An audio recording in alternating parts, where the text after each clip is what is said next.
किंवा ना त्यांना दूर केलं. मधल्या काळामध्ये घाईघाईने छत्रपती शिवाजी महाराजांचा पुतळा बसवताना सुद्धा त्या पुतळ्यात भ्रष्टाचार केला गेला. तो पुतळा 8 महिन्यामध्ये पडला. त्याच्यानंतर काय घडलं आपल्याला सर्वांना कल्पना आहे. महाराष्ट्र हा जणू काही गांडुळांचा प्रदेश आहे असं भाजपच्या वरिष्ठ नेत्यांना वाटायला लागलेलं आहे. महाराष्ट्रातले उद्योग सुद्धा ते ओरबाडून गुजरातला नेत आहेत, नेलेत, अजूनही नेत आहेत. मुंबईचं महत्व मारायला बघतायत. आणि आता तर कहर झाला. काल आपल्या देशाचे गृहमंत्री अमित शहा आणि भाजपाचे एकेकाळचे अध्यक्ष अमित शहा यांनी अत्यंत उर्मटपणाने देशातला ज्यांनी घटना दिली, संविधान दिलं, त्या महाराष्ट्राच्या सुपुत्राचा, महाराष्ट्राच्या महामानवाचा, देशाच्या महामानवाचा ज्या प्रकारे उल्लेख केला की आंबेडकर अब फॅशन हो गई है. तो व्हिडिओ माझ्याकडे आहे, तुमच्या हातात असेल तर वाजून दाखवा. म्हणजे आंबेडकरी फॅशन झाले. त्याच्याऐवजी जर का देवाचं नाव घेतलं असतं तर 7 जन्मात पुण्य तरी लाभलं असतं. आजचा अत्यंत खिणकस आणि उद्दाम उल्लेख जो काही केलेला आहे, मला असं वाटतं आता भाजपच्या ढोंगावरचा पूर्णपणे बुरखा फाटलेला आहे. त्यांच्या इतना नाम अगर भगवान का लेते तो 7 जन्मों तक स्वर्ग मिलता था. अभी एक फैशन हो गया है, आंबेडकर आंबेडकर आंबेडकर आंबेडकर आंबेडकर आंबेडकर. इतना नाम अगर भगवान का लेते तो 7 जन्मों तक स्वर्ग मिलता था. हा अत्यंत उद्दामपणा आहे.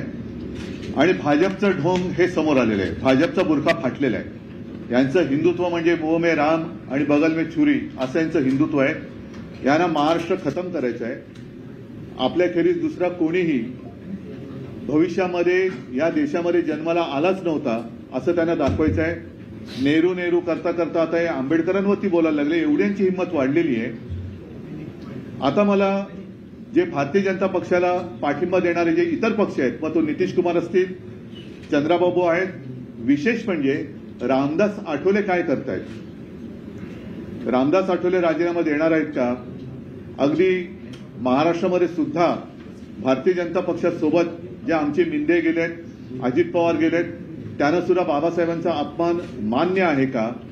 आणि बाबासाहेब आंबेडकर ही खरंच फॅशन झाली का? हे त्यांना मान्य आहे का? हे आता येत्या काही दिवसामध्ये कळलं पाहिजे. महाराष्ट्र तर आता मला असं वाटतं सहनशीलतेच्या पलीकडे गेलेला आहे. आणि भारतीय जनता पक्षाने आणि संघाने सुद्धा आता खुलासा केला पाहिजे की हे तुम्ही अमित शहाकडनं बोलून घेतलंय का? कारण अदानीचं नाव घेतल्याबरोबर आभाळ कोसळावा तसा भाजपा कोसळतो. जो अदानीवरती आरोप करतो त्याच्यावरती भाजपा कोसळून पडतो. आता बाबासाहेबांचा उल्लेख असा केल्यानंतर भारतीय जनता पक्ष हा अमित शहांवरती काही कारवाई करणार आहे का? आणि नाही तर मी तर स्पष्ट म्हणतो की भाजपचं ढोंग आता उघड पडलेलं आहे. भाजपचंच जो आतलं जे काही काळं आहे, हृदयातलं काळं, हे बाहेर आलेलं आहे. आणि आता तरी महाराष्ट्राने आणि देशाने शहाणं झालं पाहिजे. आम्ही जे लोकसभेच्या वेळेला म्हणत होतो की यांना संविधान बदलायचंय, दुर्दैव असं की संसदेमध्ये चर्चा ही संविधानावरतीच सुरू आहे. संविधानाला आता 75 आपल्या स्वातंत्र्याला 75 वर्ष झाली आणि त्यानिमित्ताने संविधानावरती चर्चा सुरू असताना ज्यांनी संविधान आपल्याला दिलं त्या आंबेडकरांबद्दल, बाबासाहेबांबद्दल, आपल्या महामानवाबद्दल अमित शहा सारखा एखादा माणूस एवढ्या उद्दामपणाने आणि तुच्छतेने बोलू कसा काही शकतो याचं उत्तर मिळालं पाहिजे. नाहीतर भारतीय जनता पक्षाला सत्तेवरती राहण्याचा अधिकार नाही. घटनाकर्त्यांचा अपमान करणाऱ्याला जर का ते अभय देणार असतील तर मला असं वाटतं मोदींनी सुद्धा सत्तेवरती राहता कामा नये. त्यांनी एकतर अमित शहांवरती कारवाई करावी, नाहीतर मोदींनी सत्ता सोडावी.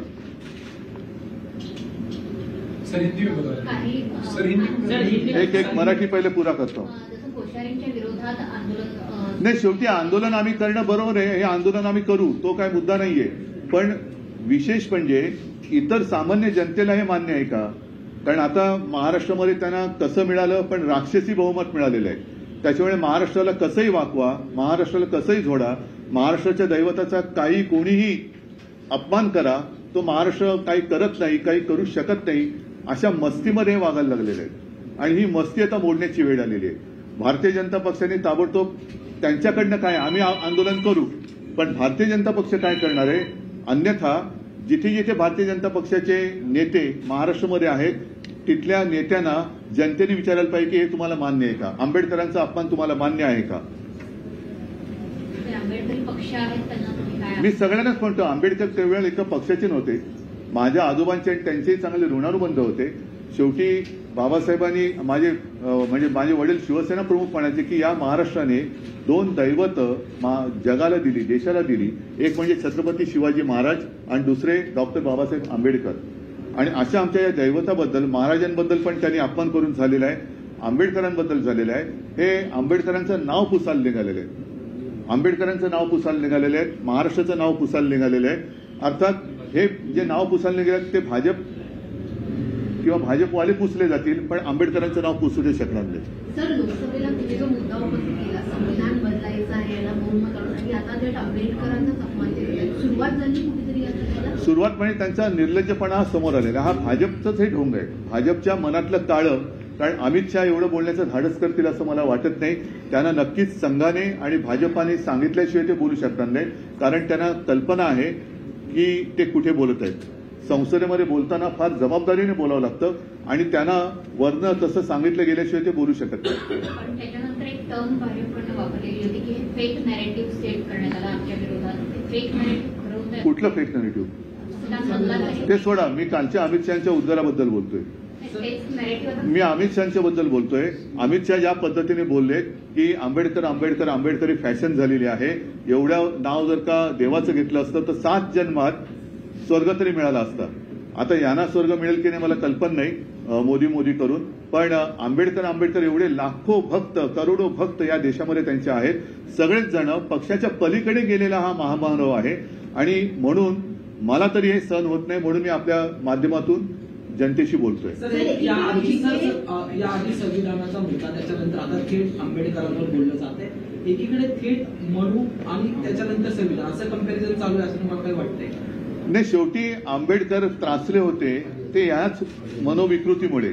मी मनुस्मृती नाही म्हणत, यांची जी काही मनोविकृती आहे या मनोविकृतीलाच कंटाळून आंबेडकरांना धर्मांतर करावं लागलं होतं. कारण त्यांचं जे म्हणणं होतं की आम्हाला माणसासारखं जगू द्या, ते माणसासारखं जगू न देणारी ही विकृत मनोवृत्ती होती, तीच आज अमित शहाच्या तोंडातून बाहेर पडलेली आहे. सर, एकीकडे जिथे अमित शहानी हे वक्तव्य केलं, दुसरीकडे त्यांच्याच नेत्यांसोबतची बैठक दिल्लीमध्ये झाली. म्हणजे जे.पी. नड्डा असतील आणि पियुष गोयल आणि अश्विनी वैष्णव हे सगळेजण एकत्र बैठक घेतली त्यांनी, आणि विरोधकांना कशा प्रकारे उत्तर द्यायची ह्या संदर्भात आणि कसं टॅकल करायचं याची चर्चा या बैठकीमध्ये झाली. त्यांना सगळीकडे राजकारण दिसतंय. पण आता महत्वाचा विषय मी जो मांडलेला आहे की आंबेडकरांबद्दल ज्या पद्धतीने अमित शहा उद्दामपणाने बोललेले आहेत, ही भाजपची मनोविकृत वृत्ती ही आज जगासमोर आलेली आहे. या मनोविकृतीबद्दल आता भाजपाने बोलायला पाहिजे. कारण ही मनोविकृत वृत्ती, परत एकदा सांगतो, ज्या बुरसटलेल्या रूढी परंपरा विरुद्ध माझ्या आजोबांनी लढा दिला, बाबासाहेबांनी तर लढा दिलाच, त्यांना ते भोगावं लागलं होतं. आणि तीच विकृती, तीच मनोविकृती ही पुन्हा राज्यावरती आली की काय असंच आता वाटायला लागलेलं आहे. त्याच्यामुळे ही विकृती आता दूर करायला लागेल. पंतप्रधान बोलतायत की काँग्रेसनेही बाबासाहेब आंबेडकरांचा अपमान केला. मला दुसऱ्याने शेण खाल्लं म्हणून तुम्ही खाताय का? अमित शहानी काल काय केलं त्याच्यावरती बोला. अमित शहा राज्यसभेत बोललेले आहेत आणि तो व्हिडिओ मी आता तुम्हाला दाखवले, तुमच्याच माध्यमातून तो माझ्याकडे आलेला आहे. त्याच्याबद्दल भाजपची भूमिका ही स्पष्ट झाली पाहिजे. कारण भाजप एवढ्या उद्दामपणाने आता वागायला लागलाय, हे फार संतापजनक है.